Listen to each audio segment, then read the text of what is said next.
perbandingan dengan jenjang yang lain, TK PAUD ini yang paling tinggi 3%. Tapi ada yang 0% itu misalkan di SD, SMP itu sudah 0% pendidikannya SMA.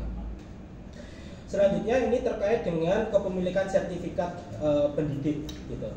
Memang kalau kita lihat dari data, ini ada pengelompokan yang cukup menarik menurut saya. Kalau dilihat dari pendidikan TK PAUD dan SD, itu mayoritas mereka belum memiliki sertifikat pendidik. Tapi kalau yang SMP, SMA, dan SLB itu mayoritas sudah memiliki sertifikat. Nah, ini penjelasannya seperti apa, nanti Bapak dan Ibu yang akan memberikan tambahan penjelas di situ. Kalau kita lihat dari apakah mengikuti PPG, ini linear datanya. Jadi yang TK, PAUD, SD itu memang belum mengikuti PPG, itu mayoritas. Sedangkan yang SMP, SMA, dan SLB itu sudah mayoritas sudah mengikuti PPG, dan ini relate datanya. Mengapa kok PPG itu rendah? Ya ini nanti berkaitan dengan sertifikasi yang sertifikat pendidiknya juga rendah. Dan ijazah. Ada kaitannya, dan kalau kita lihat menurut jenjang, meskipun yang sudah memiliki sertifikat pendidik itu tinggi di SMP dan SMA dan SLB, tapi di SMP dan ini masih sekitar 55% gitu. Selanjutnya ini terkait dengan persentase lokasi sekolah ya. Kita memperbandingkan sekolah negeri dan di sekolah swasta. Untuk jenjang pendidikan SD, SMP, SMA, dan SLB ya, itu mayoritas adalah sekolah-sekolah negeri. Tapi untuk TK PAUD mayoritasnya masih di sekolah swasta, dan ini memang sesuai dengan kondisi di kita ya. TK PAUD itu banyakkan swasta dibandingkan dengan yang di negerinya, berbeda dengan SD, SMP, dan SMA ini. Terus terkait dengan 3T ini, persentase GPAI yang bertugas di wilayah 3T itu memang kalau kita perbandingkan menurut jenjang, ini memang persentasenya memang rendah, karena di 3T itu kan hanya ada di 60 berapa kabupaten ya. Sebaran provinsinya mungkin nggak sampai separuh dari provinsi kita itu masuk kategori 3T. Sehingga persentasenya pasti rendah sekali. Tapi yang menarik di sini itu, kalau dia ditugaskan di 3T, apakah GPAI itu mendapatkan tunjangan atau tidak dari yang bertugas di 3T? Ini yang mendapatkan tunjangan khusus itu masih sangat rendah gitu. Sehingga inilah nanti yang berkaitan dengan data Perkin Pak Direktur, yang Perkin nomor berapa itu ya, jumlah guru 3T yang mendapatkan tunjangan khusus dengan target 94%, capaian di kita itu masih 20-an sekian persen gitu, 22 atau 21% gitu. Jauh ya, masih jauh sekali. Saya nggak tahu ini apakah ada data cross check yang lain yang bisa disandingkan atau tidak gitu. Seandainya ada data cross check yang lain itu lebih enak gitu. Tapi dari pengakuan si responden itu ya baru 20-an persen yang menyatakan dia mendapatkan tunjangan khusus. Dan yang paling sedikit mendapatkan tunjangan khusus adalah guru di TK PAUD. Nah, yang paling tinggi itu di SMP, SLB, dan SD. SMA juga masih sekitar 19%. Selanjutnya ini terkait dengan fasilitas PAI di penunjang ya, fasilitas penunjang untuk PAI di sekolah. Kalau kita lihat menurut jenjang, memang ada beberapa fasilitas yang itu minim hampir di seluruh jenjang, yaitu perpustakaan dan kepemilikan laboratorium PAI. Itu masih rendah sekali. Tapi untuk kepemilikan yang lain terkait dengan media pembelajaran, terkait dengan tempat wudhu yang terpisah, toilet terpisah, tempat ibadah di sekolah itu sebenarnya cukup tinggi sebenarnya, di atas 50-an% kecuali di TK PAUD ya, yang persentasenya itu terendah di situ. Tapi untuk yang di SD, di wilayah SMP, SMA dan lain sebagainya itu sudah relatif sudah tinggi gitu. Nah, mungkin kita bisa memaklumi ya kenapa di TK PAUD ini fasilitas itu minim. Ya mungkin karena kebutuhan untuk tempat-tempat ini mungkin masih belum begitu diperlukan ya, sehingga persentase untuk tempat-tempat yang penunjang PAI tadi masih rendah gitu.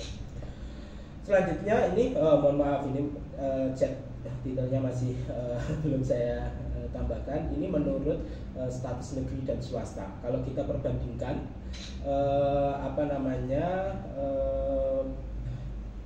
perbedaan penunjang fasilitas tadi, kalau dari sisi tempat ibadah tadi ini mayoritas ada di sekolah swasta justru. Persentasenya lebih tinggi dibandingkan di sekolah negeri. Kalau ketersediaan toilet yang terpisah ini relatif sama lah antara negeri dan swasta, rata-rata sudah tinggi fasilitas itu.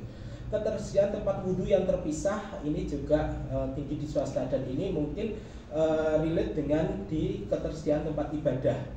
Kalau ketersediaan tempat ibadah tadi di swasta tinggi, maka fasilitas wudhu juga tinggi di wilayah itu, di sekolah swasta itu. Nah, kepemilikan lab sama perpustakaan PAI ini relatif lebih rendah sekali, bahkan di bawah 35%. Dan kalau kita perbandingkan antara negeri dan swasta, lab PAI masih tinggi di sekolah swasta. Demikian juga perpustakaan PAI itu masih tinggi di sekolah swasta dibandingkan di sekolah negeri. Nah, untuk kepemilikan media pembelajaran ini relatif cukup baik juga, meskipun kalau kita perbandingkan antara negeri dan swasta masih tinggi di sekolah swasta. Ini persoalannya kenapa kok di sekolah negeri ini lebih rendah? Nah, ini yang bisa menjawab Bapak dan Ibu ini penjelasannya seperti apa gitu. Apakah sekolah swasta itu dari sisi dukungan pembiayaan dan sebagainya itu lebih enak gitu, lebih fleksibel dibandingkan di sekolah negeri. Nah, itu mungkin salah satu faktor penjelas, atau mungkin ada tambahan penjelas yang lain. Boleh sambil sebelum kemana-mana ya, supaya saya nangkapnya langsung. Ya. Itu warna konsisten ya Mas? Maksudnya merah itu kurang, terus biru apa begitu? Itu tidak, itu hanya penjelas dari tabel batangnya saja. Oke, jadi nggak ada pengaruh apa-apa. Ya. Karena saya mikir warna dan itu. Iya, tidak. Saya ini Mas, untuk mempersepsikan tadi, membuat tambahan narasi, misalnya kenapa swasta lebih bagus dari negeri misalnya ya. Kita kan nggak boleh sembarang kan, untuk mempersepsikan kan nggak boleh sembarang, harus dari berbasis data kan. Berarti kita ngelihat ke instrumen lagi ya, atau gimana? Kan sudah udah begitu. Jadi artinya itu adalah hasil kualitatif kita. Kualitatif misalnya kita.